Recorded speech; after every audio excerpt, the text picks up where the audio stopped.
Assalamualaikum warahmatullahi wabarakatuh. Salam budaya rahayu bagi kita semua saudara senusantara.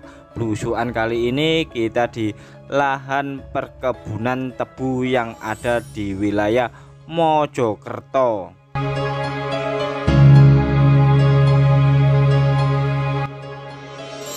dimana kita akan mencari jejak-jejak peninggalan masa lalu yang ada di sini. Terutama ada sebuah pusaka keramat yang paling sakti mandraguna.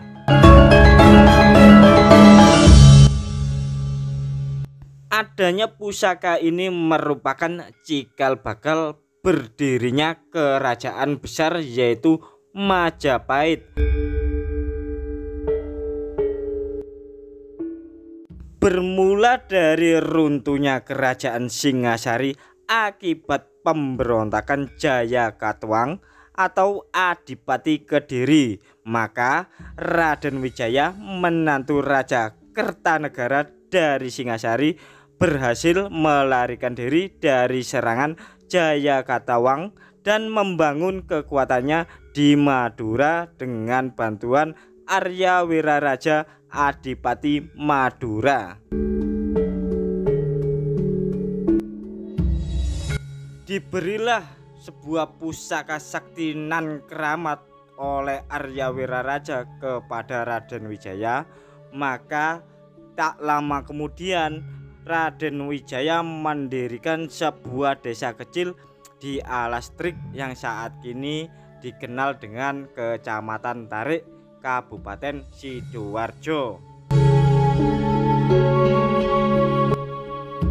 Setelah memiliki koloni yang cukup besar, maka Raden Wijaya bergeser ke arah Trowulan dan mendirikan kerajaan besar, yaitu Majapahit.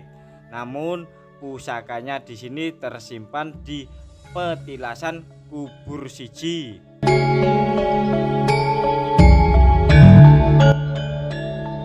Kubur siji ini yang dikubur bukanlah jasad, melainkan sebuah pusaka dari Arya Wiraraja kepada Raden Wijaya atau Raja pertama Majapahit.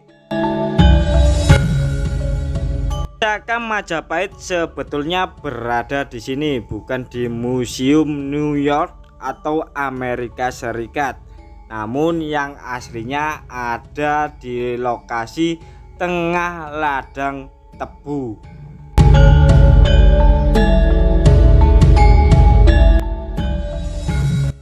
Untuk memastikan benar atau tidaknya pusaka awal Majapahit, mari kita lihat ke dalam lokasinya.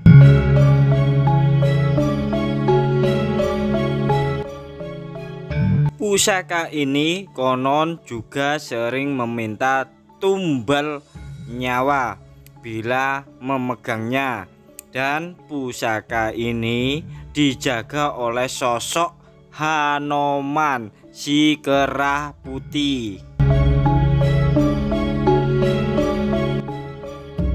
Gambar Hanoman ini merupakan simbol dari keberanian, pengabdian, dan disiplin diri. Selain itu, di sampingnya juga ada simbol Nawasanga atau yang kita kenal dengan simbol dari kerajaan Majapahit. Salah satu bukti bahwa tempat ini adalah awal dari kerajaan Majapahit yaitu berupa pecahan-pecahan batu bata kuno yang ketebalannya berbeda dari era Majapahit itu sendiri.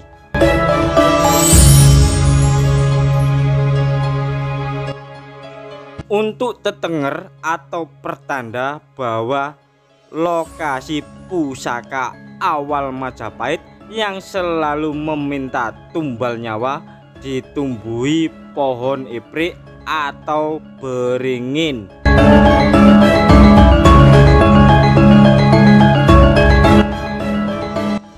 Kami pun dibuat penasaran oleh sebuah makam panjang yang konon katanya isinya bukanlah jasad manusia, melainkan benda pusaka yang sangat amat keramat ini.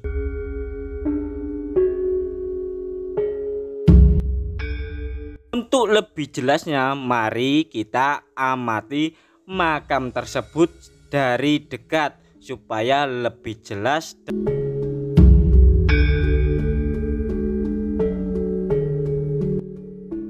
Terlihat seperti makam-makam pada umumnya, namun di makam ini cukuplah unik, yaitu menggunakan batu nisan dari batu andesit serta masih diuri-uri masyarakat sekitar maupun luar daerah.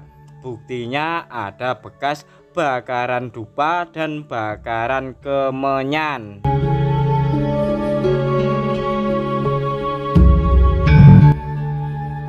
Di hari-hari tertentu dan malam-malam tertentu, banyak sekali para peziarah yang datang dari luar daerah, terutama dari Pulau Madura yang merupakan keturunan Arya Wiraraja.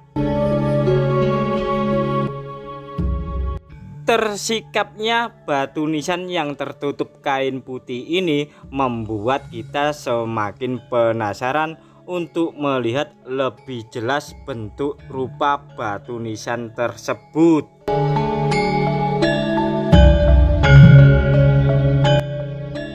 Melihat rupa batu nisan, ternyata ini merupakan batu dorpal atau batu ambang pintu, baik yang bagian atas maupun bagian bawah, dengan panjang kurang lebih 2 meter atau 1,5 meter.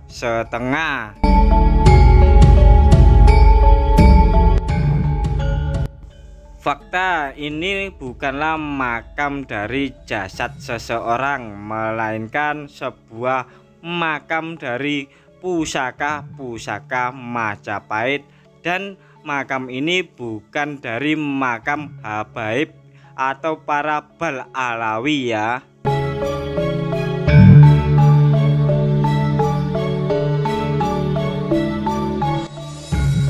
Di sini juga ada sebuah patung atau arca dari Dewa Parwati yang merupakan putri dari Raja Gunung Himalaya bernama Himawan dan seorang apsari bernama Mena. Parwati dianggap sebagai istri dari Dewa Siwa, Dewa Pelebur dan Dewa Penghancur dalam agama Hindu.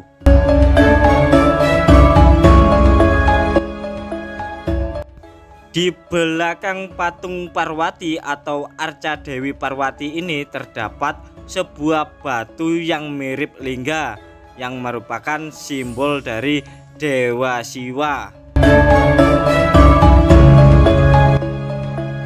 Untuk lebih jelas dan gamblangnya, mari kita tanya kepada juru kunci Empatilasan ini. Pak, mau tanya Pak, ya. Sejarahnya kubur siji itu gimana Pak? Kubur satu itu sejarahnya versi Majapahit ya, Ya, sebelum ada kerajaan Majapahit. Oh, sebelum kerajaan? Belum kerajaan. Oh, belum. Namanya Joko Suro. Joko Suro ya. Suro. Sudah menjadi raja ini dinamakan Raden Wijaya. Dulu kan belum menjadi Raja Joko Suro tapi masih kerajaan Singosari dan ya. Dohodiri. Ya. Oh, pantas saja kok saya tadi lihat batu batanya juga era sebelum Majapahit. Ternyata betul dan benar sebelum Majapahit. Terus yang dimakamkan ini siapa Pak? Majapahit tidak ada makam. Oh iya. Di apa? Petilasan. Enggak, zaman dahulu itu nyadran apa? Dibakar itu loh. Oh, di Aben. Ya, ya Ngaben. Nah, tapi ini ya, ini tempat rumah. Rumah. Ini rumah ini ada Dorpel. ada. Ya, dorpel. Tadi saya lihat tadi. Ya, ini pintu ada. Ya, atas bawah. Yang dorpel. asli, prasasti yang asli dicuri orang. Dicuri orang. Berarti dulu ada prasastinya. Prasastinya ada. Persamaan dengan Putri Cempo. Dicuri ora. Gitu. Dicuri. Ya, tapi masih saya ingat betul kalau ada tulisannya itu namanya Palmo. Palombo. Palmo. Palombo. Itu aksara Jawa ya? Ya. Ya. Berarti ini hanya sekedar apa ya? Untuk mengingatkan kita kepada leluhur ya. Ya, ya. Dan di sini emang kayak apa? Melihat geografisnya di sini itu lebih tinggi, tanah di sini lebih tinggi dari tempat yang lain. Kemungkinan ini tempat suci zaman dahulu. Ya, tempat ini kalau orang sini ya, kalau orang pribumi ini menamakan ini tempat untuk mengasuh ilmu. Oh, mengasuh ilmu. Mengasuh ilmu, ya. Gitu. Mengasuh ilmu di Wejang katakan. Oh, berarti tempatnya resi zaman dahulu, resi. Empul Lungga. Empuh? Empul Lungga. Lungga. Oh, berarti prasasti ini ada. Ya. Berarti sudah tertulis ya di sini sama ya. Babi CB ya? Ya, BCB. Bapaknya namanya? Pak Usman. Bapak Usman. Ya, Usman. Juru kunci sini ya. Nah.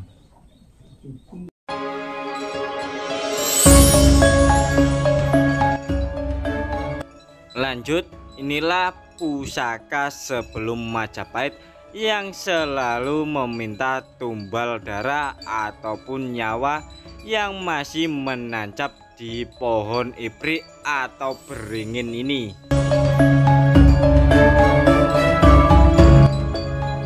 Sekaligus kita akan tanya-tanya kepada orang Madura keturunan Majapahit. Ternyata juga ada keturunan dari Prabu Arya Wiraraja, yaitu dari Madura. Nggih, leres nggih. Ya, dari Madura. Nah, kalau nggak ada orang-orang Madura, ini jujur ya, tidak mungkin ada kerajaan Majapahit. Nah, itu alih strategi Majapahit. Ini keturunan Prabu Arya Wiraraja datang ke sini. Nah, Majapahit begitu besar, begitu apa ya, membahana. Itu ada campur tangan dari orang-orang Madura, termasuk Arya Wiraraja ini membantu Raden Wijaya mendirikan kerajaan Majapahit yang pecahan dari Singasari. Nah, ini orang-orang Madura. Nah,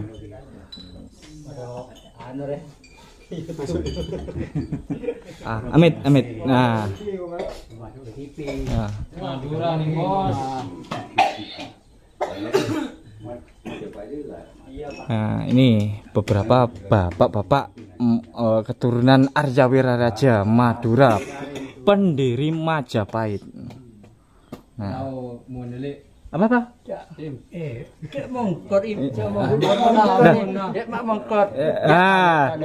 Ini bukti kita dengarkan ya, mereka memakai bahasa Madura loh.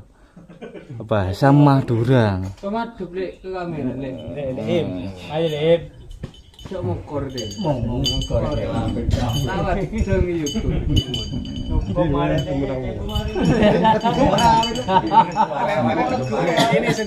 Nah, ini senjata dari Arya Wiraraja, yaitu celurit, dan memiliki budaya apa? Carok.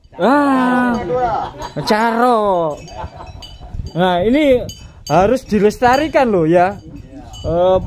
Itu budaya asli bangsa kita, jangan sampai diklaim negara lain.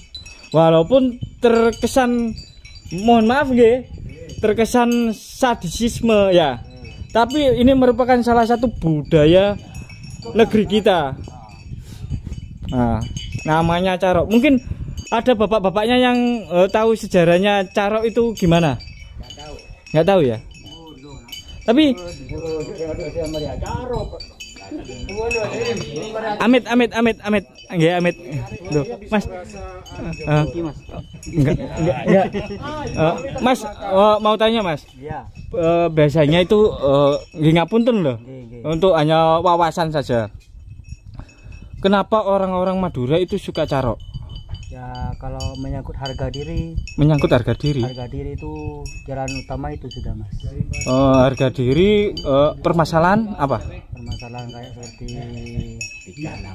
tingkah laku terus ucap, ya terutama itu masalah istri. Masalah istri. Ya. Berarti kalau istri disenggol oleh orang lain, Ya itu sudah. langsung carok ya? Iya carok mas. Berarti menyangkut harga diri. Itu biasanya itu mohon maaf, itu langsung main duel 1 lawan 1 atau menggunakan sarung?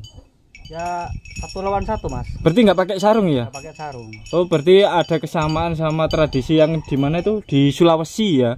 Oh ya. Menggunakan, tapi kalau yang di Sulawesi itu di dalam 1 sarung 2 orang duel. Tapi kalau yang orang-orang Madura itu langsung ya? Langsung mas, langsung. Nah, ini beberapa kita dapat informasi dari orang Madura keturunan Arya Wiraraja. Tanpa mereka Majapahit tidak akan berdiri di Nusantara.